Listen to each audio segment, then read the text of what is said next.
Pessoal, tudo bem? Então, hoje a gente vai falar um pouco sobre a questão dos policiais poderem advogar ou não. Então, essa era uma dúvida que seria muito fácil a gente responder o ano passado, antes do meio do ano passado. O que acontece?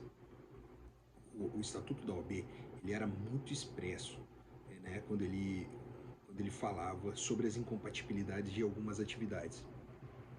E aí, houve uma alteração, né, do Estatuto da Ordem dos Advogados e que trouxe uma série de alterações ali no Estatuto e no meio do Estatuto lá teve uma alteração lá, se eu não me engano, o artigo 28, que fez uma ressalva, uma retificação de que os policiais, em sua defesa própria, poderiam se inscrever na ordem para fazer a sua autodefesa. Então, aí, esse projeto de lei foi sancionado, né, pelo presidente Bolsonaro à época, e inclusive eu fiz o contato inclusive com a Ordem dos Advogados do Paraná, a subseção central, para saber se a lei realmente já estava em vigor tal. E aí essa lei, né, foi sancionada tal pelo presidente. E aí eu conversei com eles, né, eu não sabia, eu achava que tinha sido uma proposta da própria Ordem dos Advogados. O que acontece? A Ordem dos Advogados, vamos entender lá, ela veio e fez realmente a proposta de alteração legislativa. Só que o que acontece? Tem um parlamentar, que é um policial, um deputado, eu não me recordo agora, ele até tinha me citado o nome do parlamentar. Mas é fácil, vocês podem buscar aí na internet facilmente o projeto de lei que altera a atual, altera a atual legislação que já foi sancionada. Isso é fácil de se encontrar.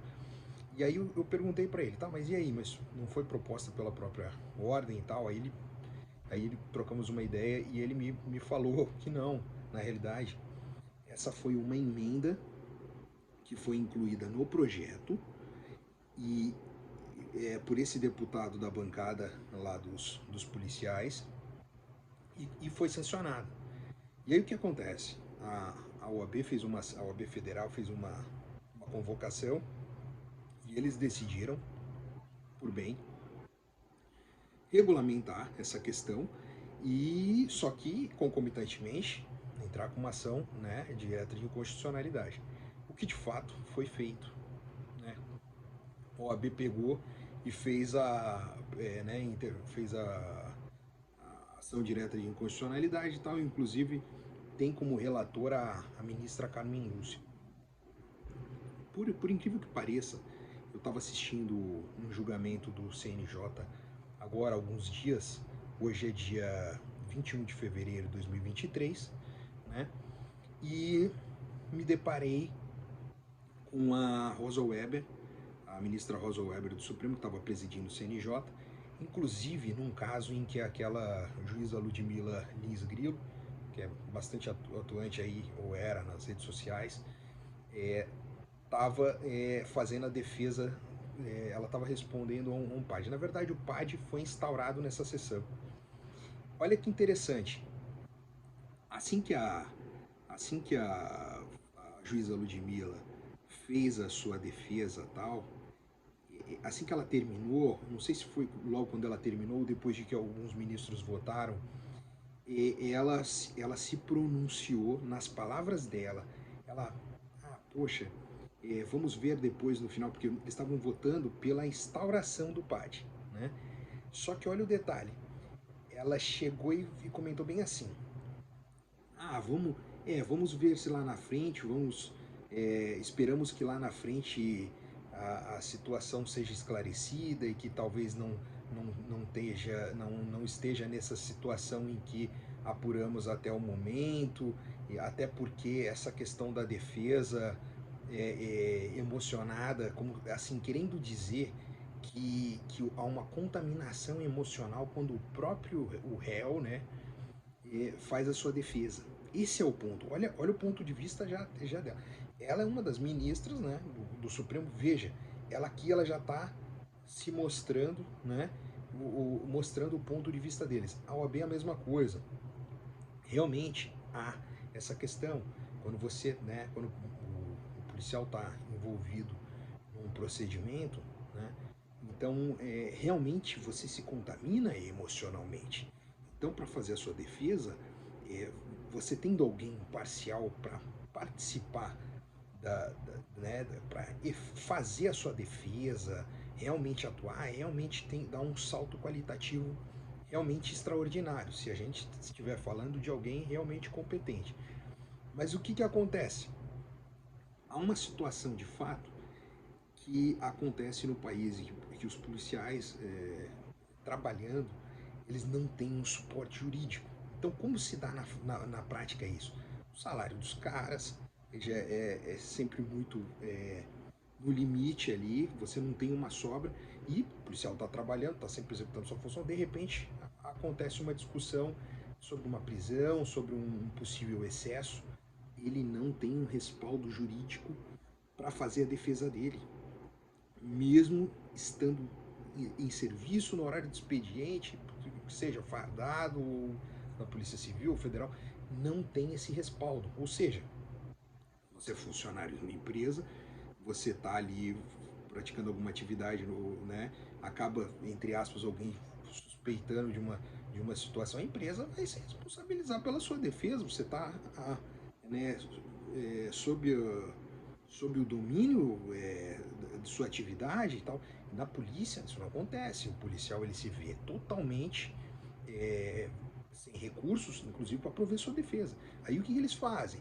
Eles pegam, se filiam a sindicatos, meio que uma forma meio compulsória, e por mais que o sindicato não faça bem a sua representação, ele se filia lá porque pelo menos ele vai ter uma defesa jurídica, entendeu? Ainda que precária, porque trabalham com um certo volume, aqueles contratos, sabe como é que funcionam as coisas. Então, não estou aqui dizendo que defesa de sindicato é ruim, mas assim, em regra, esses suportes jurídicos gerais, né, não são, não tem a mesma qualidade que uma defesa por um profissional, né, contratado para tal, né, sendo pago para tal.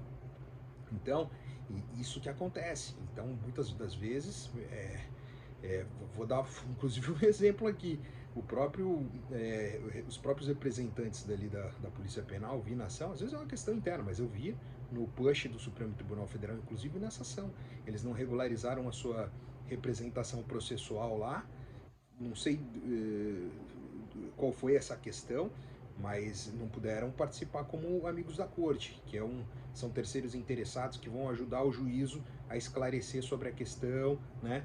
Então, enfim, em resumo, realmente há essa contaminação, né? Se você fizer sua defesa. Por outro lado, também dá um poder de se posicionar em determinadas situações, porque vai poder fazer sua defesa. Porque há um fato curioso, apesar de você, no processo administrativo, se você não constituir advogado, você poder fazer a sua defesa, né?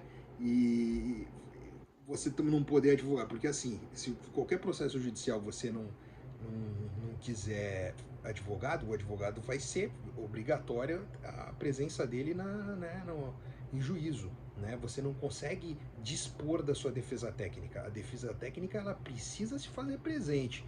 Você não consegue dispensar a defesa técnica. Já no processo administrativo de servidor, se você dispensar a sua defesa técnica, eles aceitam que você tenha uma capacidade para prover a sua autodefesa. Olha que curioso.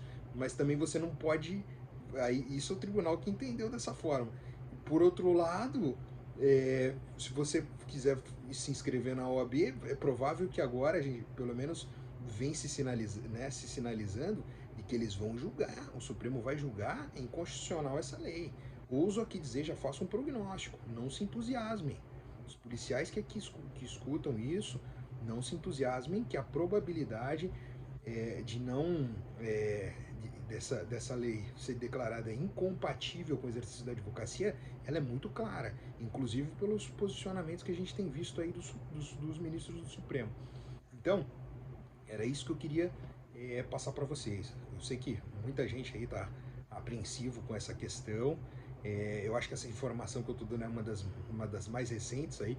Eu sei que essa ação vai ser julgada de uma forma muito rápida, ela está naquela fase ainda dos amigos da corte ingressarem no processo para fazer. Eu vi que a maior parte das instituições, Polícia Federal, perícia da Polícia Federal, polícias militares dos estados, polícias penais em geral, vários estados, né? Nós temos 26 estados, vários ingressando no processo para fazer a defesa, né, institucional da vigência e compatibilidade dessa lei, né, que está sendo discutida pela OAB.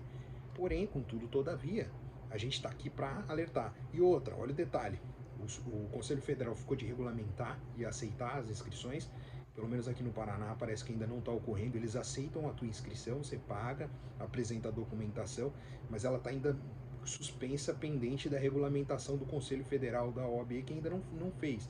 Porque na realidade a lei está em vigor, era para estar aceitando e o policial né, ter a sua inscrição especial ali para caso precise usar. Mas veja que não tá acontecendo assim. Se eu não me engano, não tem nenhuma ordem de suspensão dessa questão no processo. Pelo menos eu não encontrei. Se alguém tiver, escreve aqui que a gente atualiza essa questão.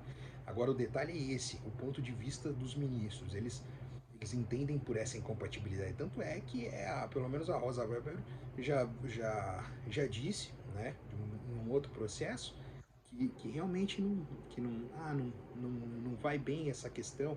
Olha, parece que ela estava se referindo a esse caso, porque é um caso que realmente gera uma repercussão e os ministros acabam ficando sabendo sobre essa situação, porque envolve o Conselho Federal, enfim.